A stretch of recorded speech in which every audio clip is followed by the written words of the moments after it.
నమస్తే, నా పేరు దేవేంద్ర యాదవ్. ప్రజా ఎన్కౌంటర్ న్యూస్కి స్వాగతం. మొత్తానికైతే భారతదేశంలో రెడ్ సైరన్ మోగిందని చెప్పుకోవచ్చు. ఎందుకంటే నిన్న ఏదైతే 6 గంటల 45 నిమిషాల్లో ఢిల్లీలో పెద్ద ఎత్తున బాంబ్ బ్లాస్టింగ్ జరిగింది. అందులో మృతదేహాలు ఎక్కడికక్కడ చెల్లాచెదురుగా పడిపోవడం మనం చూసినాం. మరి ఎందుకు ఇట్లా జరిగింది, ఉగ్రవాదుల దాడియా, మరి ఏం కథ అనేది మరి అక్కడ ఎన్జిఎఫ్ ఎన్ఐ బృందాలు మొత్తం రావడం జరిగింది. మరి దానిపైన దర్యాప్తు జరుగుతుంది.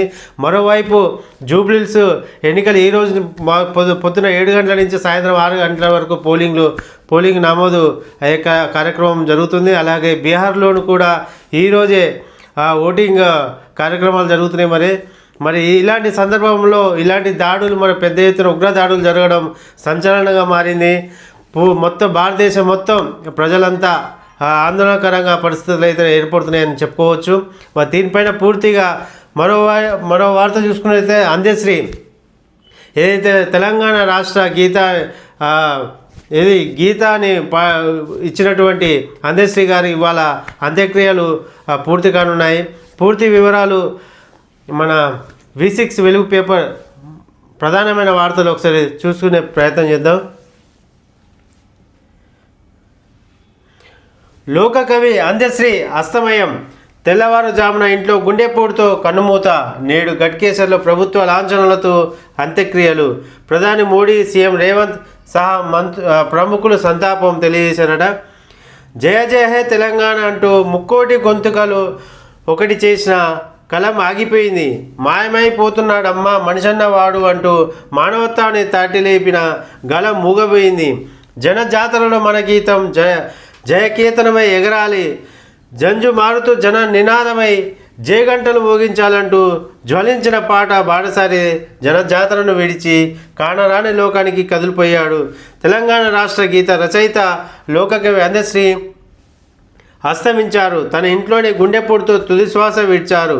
అందశ్రీ లేరనే వార్త తెలిసి యావత్ తెలంగాణ శోక సముద్రంలో మునిగింది. కవులు, గాయకులు, రాజకీయ నాయకులు, సామాన్యులు ఆయనను యాది చేసుకొని కన్నీళ్లు పెట్టుకున్నారు. మొత్తంగా నిన్న తన గృహంలోనే గుండెపోటుతోటి తుదిశ్వాస విడిచినట్టుగా మనకు నిన్న వైద్యులు కూడా చెప్పినటువంటి వార్తలు మనం చూస్తున్నాం. పెద్ద ఎత్తున అక్కడ అభిమానులు, రాజకీయ నాయకులు, రచయితలు పెద్ద ఎత్తున నివాళులు అర్పించినటువంటి మన పరిస్థితులు అయితే మనం చూస్తున్నాం. తెలంగాణ శ్వాసగా ఉద్యమంలో పాటలు సరైన మోగించిన అందశ్రీ ఇక లేరు. జయ జయ హే తెలంగాణ జననీ జయకేతనం అంటూ రాష్ట్ర గీతాన్ని అందించిన ఆయన కనుమూశారు. 64 ఏళ్ల అందశ్రీ సోమవారం తెల్లవారుజామున హైదరాబాద్ లాలాపేటలోని తన నివాసంలో తీవ్ర అస్వస్థతకు గురయ్యారు. దీంతో కుటుంబ సభ్యులు గాంధీ ఆసుపత్రికి తరలించారు. పరీక్షించిన డాక్టర్లు అప్పటికే మృతి చెందినట్లు నిర్ధారించారు. ఆయన పార్థివ దేహాన్ని కుటుంబ సభ్యులు ఆసుపత్రి నుంచి లాలాపేటలోని ఇంటికి తరలించారు. అనంతరం స్థానిక GHMC ఇండోర్ స్టేడియంలో ప్రజల సందర్శనార్థం ఉంచుతారు. ఏదైతే ప్రభుత్వ లాంఛనాలతో ఈరోజు అంత్యక్రియలు చేస్తున్నట్టు మనం అందినటువంటి వార్త మనం చూసినాం. మరో వార్త చూసినట్టయితే ఢిల్లీలో బ్లాస్ట్. ఎర్రకోట మెట్రో స్టేషన్ సిగ్నల్ వద్ద కారులో పేలుడు. చెల్లాచెదురుగా మృతదేహాలు. పక్కనున్న కార్లు, ఆటో రిక్షాలు బుగ్గి. దగ్గరలోని షాపులు, ఇండ్ల అద్దాలు ధ్వంసం. ఘటన స్థలాన్ని ఫోరెన్సిక్, NIA, NHG బృందాలు. దేశవ్యాప్తంగా హై అలర్ట్ ప్రకటించిన కేంద్రం. మొత్తం ఒక కారులో పెద్ద ఎత్తున బ్లాస్ట్ జరగడంతో చుట్టుపక్కల కార్లు, అక్కడ ఉన్న రెండు రిక్షాలు కూడా మొత్తం అగ్నికి ఆహుతిగా మారినట్టుగా మనం పరిస్థితులు. ఎక్కడెక్కడ మృతదేహాలు చెల్లాచెదురుగా పడిపోయినట్టు మన ఈ దృశ్యాలు మనం చూడవచ్చు. ఇక పూర్తిగా ఆటో ఎక్కడెక్కడ దశమైపోయింది. ఇక్కడ మొత్తం ఢిల్లీ కార్లన్నీ మంటలు చెలరేగుతున్నట్టు మనం చూస్తున్నాం. దాదాపు 9 మంది దాకా మృతి చెందారట. 24 మంది గాయాలు. పలువురు పరిస్థితి విషమంగా ఉన్నట్టు మనం వార్తలు చూస్తాం. పేలూరు ప్రాంతాన్ని పరిశీలించిన అమిత్ షా హాస్పిటల్కు వెళ్ళి క్షతగాత్రులను పరామర్శ. బ్లాస్ట్పై అన్ని కోణాల్లో విచారణ జరుపుతామని ప్రకటన. మృతుల కుటుంబాలకు ప్రధాని మోదీ సంతాపం. నేడు బీహార్ ఎన్నికల నేపథ్యంలో భద్రత కట్టుదిట్టం. మరి ఎన్నికల టైంలో మరి ఇలాంటి దాడులు మరి దేనికి సంకేతం అని అర్థం కాదు. మరి బీజేపీ పేలుడు వ్యవస్థన లేక ఎన్నికల విషయంలో మరి బీజేపీకి మార్పులు రావాలనే ఉద్దేశమా అనేది కూడా ప్రజల్లో అనుమానం వ్యక్తమవుతుంది. హైదరాబాద్లో హై అలర్ట్, ఎక్కడికక్కడ వాహనాలు తనిఖీలు, రైల్వే స్టేషన్లు, బస్టాండ్లో పోలీసుల సోదాలు, భద్రతా బలగాల అధీనంలోకి ఎయిర్పోర్ట్, అనుమానాస్పద వస్తువులు కనిపిస్తే సమాచారం ఇవ్వాలని పిలుపునిచ్చారు. మొత్తానికైతే హైదరాబాద్లో హై అలర్ట్ కొనసాగిస్తున్నాడు మనం చూస్తున్నాం.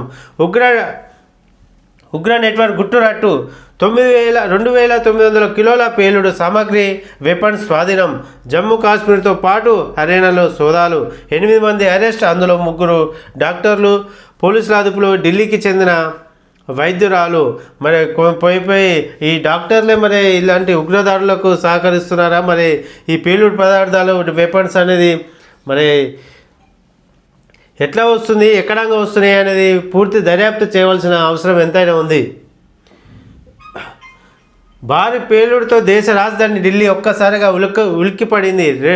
రెడ్ ఫోర్ట్ మెట్రో స్టేషన్ సమీపంలో ట్రాఫిక్ సిగ్నల్ వద్ద జరిగిన బ్లాస్ట్లో 9 మంది చనిపోయారు. పేలుడు దాటికి మృతదేహాలు చెల్లాచెదురుగా పడిపోయాయి. ఘటనా స్థలాన్ని మొత్తం నల్లటి పొగ కమ్మేసింది. అరుపులు, ఏడుపులతో ఆ ప్రాంతం అంతా భయంకరంగా మారింది. ఓ వ్యక్తి డెడ్ బాడీ కార్ సైడ్ మిర్రర్పై వేలాడుతూ కనిపించింది. ఆటో రిక్షాపై ఓ వ్యక్తి చెయ్యి తెగి పడిందట. దీనికి సంబంధించిన వీడియోలు సోషల్ మీడియాలో వైరల్ అవుతున్నాయి. సాయంత్రం 6:52 నిమిషాలకు ఉదయ్ హుండై i20 కారులో పేలుడు సంభవించినట్లు ప్రత్యేక సాక్షులు తెలిపారు. బ్లాస్ట్ సమయంలో కారులో ప్రయాణికులు ఉన్నారని, వెహికల్ స్లోగా మూవ్ అవుతుందని చెప్తున్నారు. పేలుడు దాటికి 22 కార్లు, 2 ఆటో రిక్షాలు, 1 ఆటో రిక్షా మంటలో కాలి బూడిదయ్యాయి. కొన్ని మీటర్ల దూరం వరకు పార్క్ చేసిన వాహనాలు అద్దాలు ధ్వంసమయ్యాయి. ఇండ్లు, దుకాణాలు, తలుపులు, కిటికీలు అద్దాలు పగిలిపోయాయి. ప్రమాదం అనంతరం 20 పైరింజన్ల ఘటన స్థలానికి చేరుకొని మంటలు ఆర్పేశారు. దాదాపు 100 మీటర్ల పరిధిలో కూడా అక్కడ ఉన్నటువంటి కార్లు అద్దాలు మొత్తం ధ్వంసం అయిపోయినాయి. అక్కడ ఉన్న కిరాణా షాపులైనా, అక్కడ ఉన్న షాపులు ఏవైనా సరే వాళ్ళ ఇంటి అద్దాలు కూడా పలిగిపోయిన పరిస్థితులు అయితే ఏర్పడుతున్నాయి. అంటే అంతగానం భారీ పేలుడు, ఆ శబ్దానికి అవి పలిగిపోయినాయని కూడా మనం చెప్పుకోవచ్చు. మరో వార్త చూసుకున్నట్టయితే నేడే జూబ్లీహిల్స్ బైపోల్ పోలింగ్కు అన్ని ఏర్పాట్లు పూర్తి. పోలింగ్ కేంద్రాల వద్ద డ్రోన్లతో నిఘా. 1761 మంది పోలీసులు, 800 మంది సిఆర్పిఎఫ్ బలగాలతో 3 అంచెల భద్రతా వ్యవస్థ. విజయంపై అన్ని పార్టీల ధీమా. అభివృద్ధి సంక్షేమంపై కాంగ్రెస్ నమ్మకం ఉంచిందట. సెంటిమెంట్ కలిసి వస్తుందని చెప్పి బీఆర్ఎస్ ఆశలు పెట్టుకుందట. మోదీ హిందుత్వంపైనే బీజేపీ గురి. ఏదైతే ఈరోజు జూబ్లీస్ ఎలక్షన్లు ఉన్నాయో వాటిలో కాంగ్రెస్ అయితే అభివృద్ధి సంక్షేమం పైన ఆశలు పెట్టుకున్నట్టు, మరొకటి సెంటిమెంట్తోనే ఆశ పెట్టుకున్నట్టు బీఆర్ఎస్, మన మోడీ హిందుత్వంపైనే ఆశ పెట్టుకున్నట్టు బీజేపీ. అయితే మరి ఇక్కడ కాంగ్రెస్ ప్రభుత్వం చేసింది అభివృద్ధి సంక్షేమం అయితే మరి ఏడ కానరాట్లేదు. మరి చూద్దాం. అంటే ఇంకా మన V6 పేపర్ కాబట్టి ఇంకా మళ్ళీ అలాంటి వార్తలు అయితే మనం చూస్తూనే ఉంటాం అరుదుగా. జూబ్లీహిల్స్ బైపోల్కు వేలైంది. మంగళవారం ఉదయం 7 గంటల నుంచి సాయంత్రం 6 గంటల వరకు పోలింగ్ జరగనుంది. ఇందుకోసం ఎన్నికల అధికారులు అన్ని ఏర్పాట్లు పూర్తి చేశారు. రియల్ టైం పర్యవేక్షణ కోసం అన్ని పోలింగ్ స్టేషన్లు వెబ్కాస్టింగ్ నిర్వహిస్తున్నారు. తొలిసారి అన్ని పోలింగ్ ప్రాంతాలలో ఏరియా పర్యవేక్షణ, రియల్ టైం అనాలిసిస్ కోసం డ్రోన్ నిఘా పెడుతున్నారు. పోలింగ్ కేంద్రాల వద్ద 3 అంచెల భద్రతా వ్యవస్థను అమల్లోకి తెచ్చారు. పోలింగ్ కేంద్రాలకు 100 మీటర్ల పరిధి వరకు 144 సెక్షన్ విధించారు. బీహార్లో నేడు తుడి విడత పోలింగ్. 122 స్థానాల్లో ఓటింగ్. బరిలో 1302 మంది అభ్యర్థులు. 3.70 కోట్ల మంది ఓటర్ల కోసం 3.70 లక్షల మంది ఓటర్ల కోసం 45,399 పోలింగ్ స్టేషన్లు ఏర్పాటు చేశారట. కేబినెట్లోని సగానికి పైగా మంత్రుల సీట్లకు ఎన్నికలు. భారీగా కేంద్ర బలగాలు మోహరింపు. అటువైపు ఇటు జూబ్లీహిల్స్ ఎన్నికలు ఈరోజు, అటు బీహార్లోని ఎన్నికలు కూడా ఈరోజే జరగనున్నాయి. మా ఫోటోలు మార్ఫింగ్ చేస్తున్నారు. డీప్ ఫేక్ ఫోటో బాధితులు పెరుగుతున్నారు. సిజేఐ జస్టిస్ బీహార్ గవాయ్ చెప్తున్నట్టు మనం వార్త చూస్తున్నాం. సైబర్ నేరగాలు అమాయకులకు మోసం చేస్తున్నారని, ఏఐ మిస్యూజ్ అవుతుందని ఆందోళన చెందుతున్నట్టు మనం వార్త మనం చూస్తున్నాం. మరి కొత్త పార్టీ దిశగా కవిత, బీఆర్ఎస్లో తెగదింపులు, 10 ఏళ్ల పాలనపై పదునైన విమర్శలు, కేసీఆర్ మార్కు నుంచి బయటకు వచ్చే ప్రయత్నం, ఆ పార్టీ అగ్రనేతలపై నేటికి ధిక్కర స్వరము, ఆడబిడ్డ రాజకీయం వ్యాఖ్యలపై జోరుగా సాగుతున్న చర్చ. తాజాగా జనం బాట ద్వారా ప్రజల్లో మమేకం, ఆప్యాయ పలకరింపులు, ఆత్మీయ ఆలింగనాలు, జనాన్ని ఆకట్టుకునేందుకు కట్టుబొట్టులోను మార్పు, బీసీలు ఉద్యమకారులు పక్షాన గాలం, సామాజిక తెలంగాణ నినాదం, కామన్ మ్యాన్ ఇష్యూస్తో జనంలోకి. మొత్తానికైతే ఈ మధ్య పరిణామాలు చూస్తున్నట్టయితే కవిత కొత్త పార్టీ పెడుతుందని ఏదైతే అందరి ఆలోచనలు ఉన్నదో, అందరి అనుమానాలు అది అవుననే పరిస్థితులు అయితే ఏర్పడుతున్నాయట. మరి అదేందో చూస్తాం. బీఆర్ఎస్ పార్టీలో తెగదింపులు చేసుకున్న కవిత ఇప్పుడు కొత్త పార్టీ పెట్టే దిశగా అడుగులు వేస్తున్నారనే చర్చ రాజకీయ వర్గాల్లో జోరుగా సాగుతుంది. ఇటీవల ఆమె చేపట్టిన జనం బాట కార్యక్రమంలో ఆడబిడ్డ రాజకీయం చేస్తే ఎలా ఉంటుందో చూపిస్తా, రాష్ట్రంలో రాజకీయ శూన్యత నెలకొన్నది అంటూ ఆమె చేసిన వ్యాఖ్యలు ఈ ప్రచారానికి మరింత బలాన్ని చేకూరుస్తున్నాయి. తెలంగాణ జాగృతి సంస్థ ఆధ్వర్యంలో జనం బాట పేరుతో వివిధ జిల్లాల్లో పర్యటిస్తున్న కవిత తన కట్టుబొట్టు మాట తీరులో స్పష్టమైన మార్పును ప్రదర్శించడం ద్వారా తన రాజకీయ ఉద్దేశం పరోక్షంగా చాటి చెప్తున్నారు. మొత్తానికి అయితే ప్రజాబాట జనం బాట ఏదైతుందో అది పూర్తిగా కొత్త పార్టీ పెట్టే దిశగానే కవిత ముందడుగు వేస్తుందని అనేక అడుగులు వేస్తుందని చెప్పి రాజకీయ చర్చగా కొనసాగుతుందట. పడిపోతున్న టెంపరేచర్లు, పలు జిల్లాల్లో 10 డిగ్రీల కనిష్ట ఉష్ణోగ్రతలు నమోదు. సర్ది, దగ్గు, జ్వర లక్షణాలతో హాస్పిటల్కు క్యూ కడుతున్న జనం, పిల్లలు, గర్భిణీలు, వృద్ధులు జాగ్రత్త ఉండాలంటున్న డాక్టర్లు. రాష్ట్రానికి చలి వణికిస్తుంది. రాత్రి తెల్లవారుజామున ఉష్ణోగ్రత రికార్డు స్థాయిలో పడిపోతుందంటూ జనం ఇళ్ల నుంచి బయటకు రావాలంటేనే వణికి పోతున్నారట. ముఖ్యంగా గ్రామీణ ఏజెన్సీ ప్రాంతాల్లో చలి తీవ్రత మరింత ఎక్కువగా ఉన్నది. రాష్ట్రంలో పలు జిల్లాల్లో ఉష్ణోగ్రత 10 డిగ్రీలు సెల్సియస్ పడిపోయాయి. రాజన్న సిరిసిల్ల జిల్లాలో అత్యల్పంగా 10.2 డిగ్రీలు నమోదు కాగా, హైదరాబాద్లో 10.4, కొమరంభీం, ఆసిఫాబాద్లో 10.9, సంగారెడ్డిలో 11.2 డిగ్రీల కనిష్ట ఉష్ణోగ్రత నమోదయ్యాయి. ఈ వాతావరణ మార్పులతో సీజనల్ వ్యాధులు విజృంభించే అవకాశం ఉందట. మొత్తానికైతే తెలంగాణ రాష్ట్రంలో ఉష్ణోగ్రత పూర్తిగా పడిపోయే పరిస్థితులు అయితే మనం చూస్తున్నాం. సర్ది, దగ్గు, జ్వరం ఇలాంటి వైద్యులు మన జ్వర లక్షణాలు వచ్చే ప్రమాదం ఉంది. దాని ద్వారా హాస్పిటల్ కూడా మొత్తం క్యూ కట్టే పరిస్థితులు అయితే ఏర్పడుతున్నాయని మనం చూస్తున్న వార్త. మొత్తానికైతే తెలంగాణ రాష్ట్ర ప్రజలందరూ కొంచెం జాగ్రత్త పాటించాలి. పొద్దున సాయంత్రం సమయంలో కొంచెం తక్కువ తిరిగితే బాగుంటుందని ఈ సందర్భంగా తెలియజేస్తున్నా. ఆస్ట్రేలియా పిల్లలకు సోషల్ మీడియా బంద్ వచ్చే నెల 10 నుంచి అమలు, చట్టం తీసుకొచ్చామని ప్రధాని అల్బనీస్.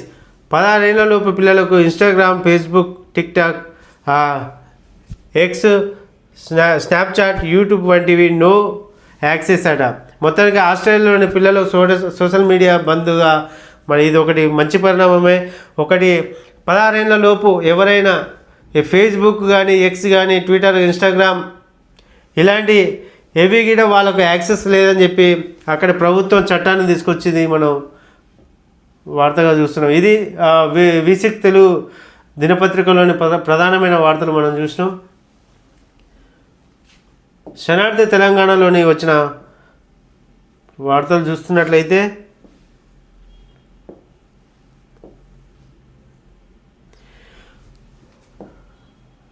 మాయమైపోయాడమ్మా మన అందేశ్రీ, ఇక మంచుకైన కానరాడు మన అందేశ్రీ, పల్లెపాట ప్రాణం పోయింది. తెలంగాణ మండలికి పద్య పాట సంపద మూగబోయింది. తనువు చలించిన సాహిత్య శిఖరం, తుది శ్వాస విడిచిన అందశ్రీ. నిన్న అందశ్రీకి తీవ్ర అస్వస్థ, ఆసుపత్రికి తరలిస్తుండగానే తుది శ్వాస విడిచిన పాటల పుదోట. అందశ్రీ మృతి పట్ల ప్రధాని మోడీ, ముఖ్యమంత్రి రేవంత్, కేసీఆర్ తీర్మానం పలువురి దిగ్బంది. ఇవాళ అధికారిక లాంఛనాలతో జరగనున్న అంత్యశ్రీ కార్యక్రమం అంత్యక్రియలు. తెలంగాణ మండలికి పద్యపాట జనపాదల పూదోట గొంతుగా మూగబోయింది. ప్రజాకవి రచయిత పల్లె పదాల పాట హలీకల దిట్ట అద్దె ఎల్లన్న మన బహుజన బిడ్డ అంత్యశ్రీ తనువు చలించారు. మన నుంచి అకస్మాత్తుగా మాయమైపోయాడంటూ, మంచుకైన కానరాని అంత లోకానికి వెళ్ళిపోయాడంటూ అంత్యశ్రీ లాలగూడలోని తన నివాసంలో తీవ్ర అస్వస్థతకు గురయ్యారు. ఉన్నట్టుండి ఒక్కసారిగా కుప్పకూలిపోయారు. ఈ నేపథ్యంలో ఆయనకు కుటుంబ సభ్యులు వెంటనే గాంధీ ఆసుపత్రికి తరలించారు. అయితే అంత్యశ్రీ ఆసుపత్రికి తీసుకొచ్చే మార్గం మధ్యలోనే చనిపోయినట్లు వైద్యులు వెల్లడించారు. అంత్యశ్రీ మృతి చెందడానికి డాక్టర్ చెప్పడంతో ఆయన ఫ్యామిలీ మెంబర్స్ శోక సముద్రంలో మునిగిపోయారు. మొత్తానికైతే నిన్న పొద్దున బయటికి వెళ్ళే క్రమంలో ఒక్కసారిగా కుప్పకూలిపోవడం, అక్కడున్న కుటుంబ సభ్యులు వెంటనే ఆసుపత్రికి తరలించడం, కానీ అక్కడున్న వైద్యులు అతను మార్గ మధ్యలో చనిపోయాడని చెప్పి అనడంతోనే అక్కడ కుటుంబ సభ్యులు శోక సముద్రంలో మునిగిపోయిందట. మొత్తానికైతే ఈరోజు ప్రభుత్వ లాంఛనాలతో అంత్యక్రియలు జరగనున్నాయి. భారీ ఉగ్రకుట్ర భగ్నం. హర్యానాలో 2 కాశ్మీర్ డాక్టర్లు అరెస్ట్. భారీ పేలుడు పదార్థాలు రిఫిల్ స్వాధీనం. జమ్మూ కాశ్మీర్లో మరికొందరు వైద్యులకు ఉగ్రవాదులతో సంబంధాలు. అనుమానాలు వ్యక్తం చేస్తున్న పోలీసులు. ఉగ్ర పేలుళ్ళు. ఢిల్లీ ఎర్రకోట సమీపంలో కారులో పేలుడు. కారులో ద్విచక్ర వాహనాల ధ్వంసం. 13 మంది దాకా మృతి చెందిరట. మృతుల సంఖ్య పెరిగే ఛాన్స్. పేలుళ్ల వెనుక భారీ ఉగ్రకుట్ర, ఆత్మాహుతి దళాల ప్రమేయం ఉందని చెప్పుకొచ్చిన వార్త చూస్తున్నాం.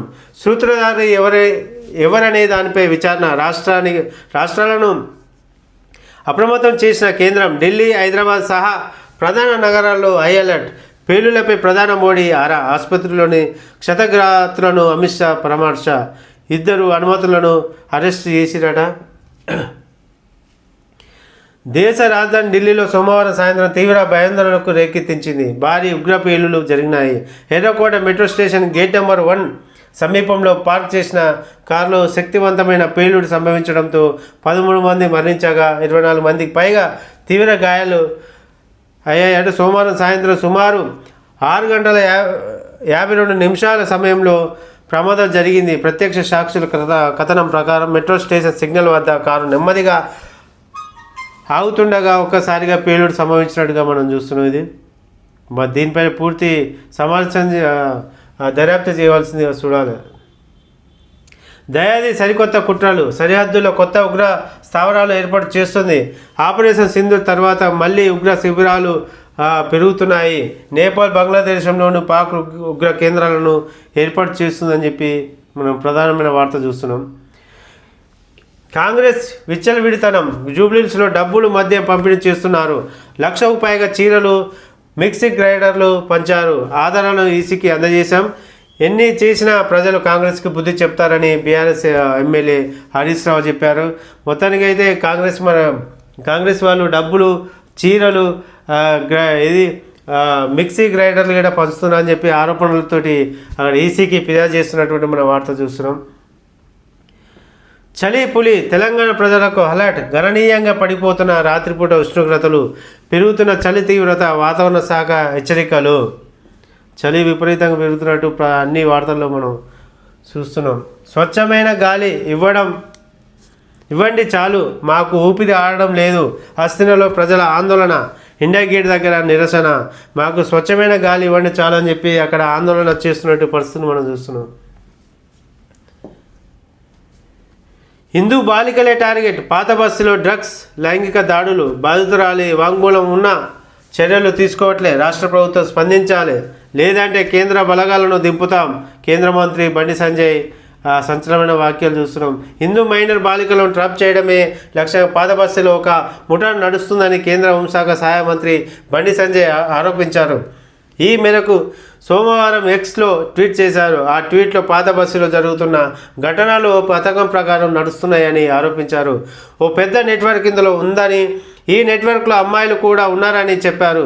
ఈ మధ్య హిందూ మైనర్ బాలిక అమ్మాయిని బర్త్డే పార్టీల పేరుతో ఓ ముస్లిం అబ్బాయి అమ్మాయి పిలిపించిందని అక్కడికి చాలామంది అమ్మాయిలు వచ్చారని మత్తు మందు కలిపిన చాక్లెట్ను ఇచ్చి ఆ అమ్మాయిని లోపరుచుకున్నారని ఆరోపించారు. నిదానంగా డ్రగ్స్ అలవాటు చేసి ఆ అమ్మాయి వీడియోలు తీశారని, విషయం బయటకు చెప్తే వీడియోలు బయట పెడతామని, తల్లిదండ్రులను చంపేస్తామని బెదిరించినట్టు సంజయ్ ఆరోపించారు. మొత్తానికైతే మన పాత బస్సులో ఏం జరుగుతుందో ఏం కథ తెలియదు. అక్కడ బాలికలు లైంగిక వేధిస్తున్నారట. మొత్తం అదే కుట్ర ఉందట్టు బండి సంజయ్ ఆరోపణలు అయితే చేస్తున్నారు. అమెరికాలో ట్రంప్ గిఫ్ట్ టారిఫ్ డివిడెండ్ పేరుతో సర్ప్రైజ్ ప్యాకేజ్. ప్రతి అమెరికన్ ఖాతాలోకి $2,000 వివిధ దేశాల నుంచి టారిఫ్ల ద్వారా వచ్చిన సొమ్ము పౌరుల అకౌంట్లోకి. తన సోషల్ మీడియా ప్లాట్ఫామ్ వేదికగా ట్రంప్ కీలక ప్రకటన. అమెరికన్ ట్రంప్ గిఫ్ట్ ఇస్తున్నా చెప్పడం ఏదైతే వివిధ టారిఫ్ల ద్వారా వివిధ దేశాలు విధించిందో ఆ సొమ్ము మొత్తం అక్కడ అమెరికా పౌరులకు దాదాపు $2,000 దాకా ఇస్తుందని మన అమెరికా అధ్యక్షుడు ఎక్స్ వేదిక ద్వారా ప్రకటించారట. యూపీలో వందే మాతరం తప్పనిసరి. ఆ రాష్ట్ర ప్రభుత్వం కీలక ఆదేశాలు. విద్యార్థులు దేశభక్తిని నింపడమే లక్ష్యం. వందే మాతరం పాడడాన్ని వ్యతిరేకిస్తే సహించం. ఉత్తరప్రదేశ్ ముఖ్యమంత్రి యోగి ఆదిత్యనాథ్ వ్యాఖ్యలు. ఏదైతే ఉత్తరప్రదేశ్లో వందే మాతరం అనే అన్ని ప్రభుత్వ పాఠశాలలైనా ప్రైవేట్ పాఠశాలలైనా ఆ గీతం అనేది పాడాలని చెప్పి అక్కడ ప్రభుత్వం నిర్ణయం తీసుకున్నట్టు మనం చూస్తున్నాం. స్పీకర్పై కోర్టు ధిక్కరణ పిటిషన్. సుప్రీంకోర్టులో దాఖలు చేసిన బీఆర్ఎస్ ఎమ్మెల్యే అన్వర్థ పిటిషన్పై గడువు ముగిసింది. అయినా స్పీకర్ నిర్ణయం తీసుకోలేదని పిటిషన్లో వెల్లడి. త్వరగా విచారణకు స్వీకరించాలని అభ్యర్థన. అసెంబ్లీ స్పీకర్ గడ్డం ప్రసాద్పై సుప్రీంకోర్టులో కోర్టు ధిక్కరణ పిటిషన్ దాఖలైంది.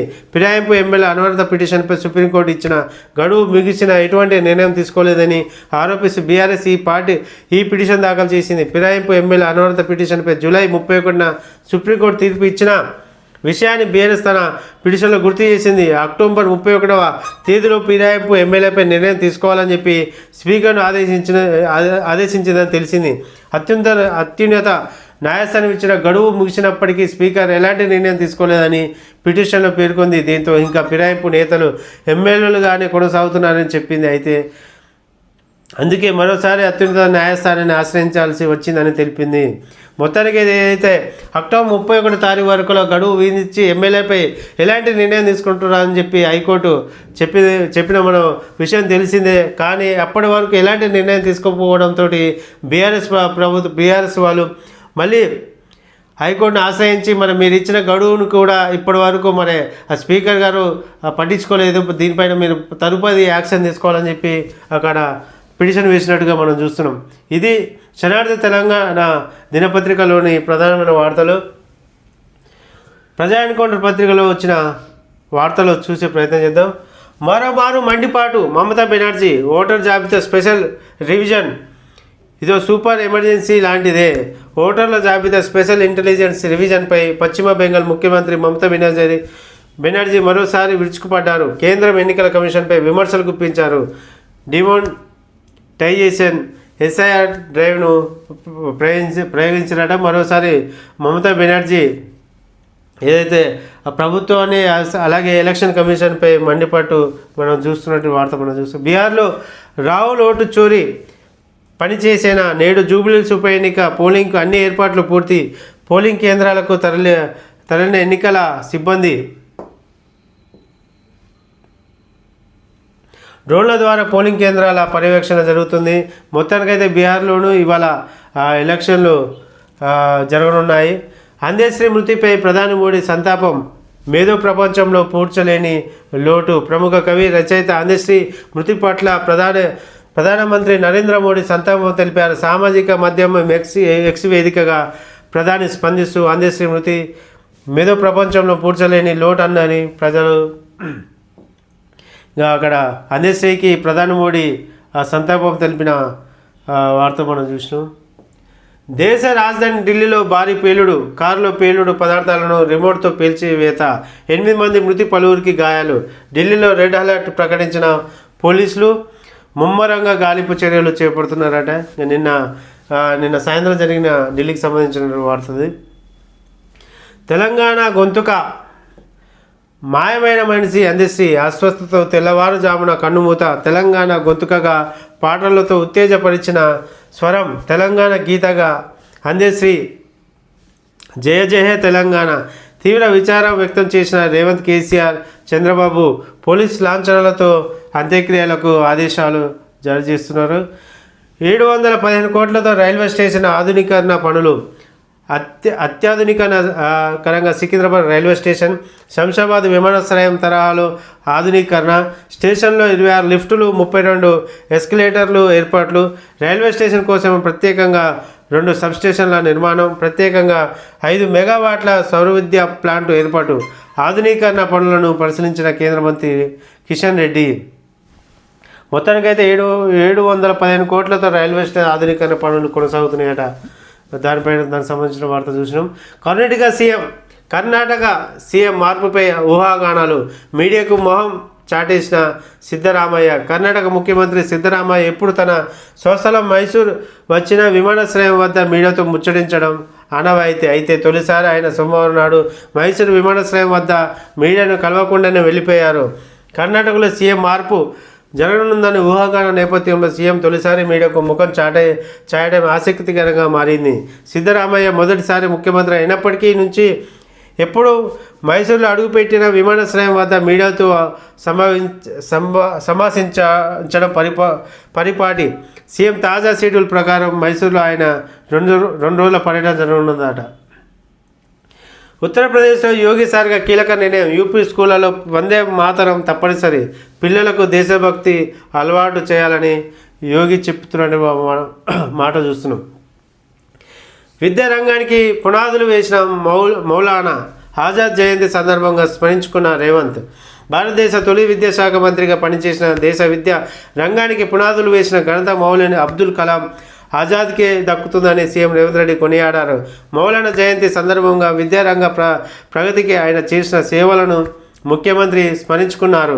మహనీయుడు జయంతి రోజునే నవంబర్ 11న జాతీయ విద్యా దినోత్సవం నిర్వహించుకుంటున్నామని చెప్పారు. Central adviser board of education చైర్మన్గా వయోజన అక్షర రాహిత్య సార్వత్రిక ప్రాథమిక విద్య 14 సంవత్సరాల లోపు బాలబాలికలందరూ నిర్బంధ ఉచిత విద్య వృత్తి శిక్షణలతో పాటు యూనివర్సిటీ గ్రాంట్స్ కమిషన్ ఏర్పాటు వంటి విభిన్న విధానాలతో దేశంలో విద్యారంగ అభివృద్ధి ఆజాద్ ఎంతగానో కృషి చేశారని కొనియాడారు.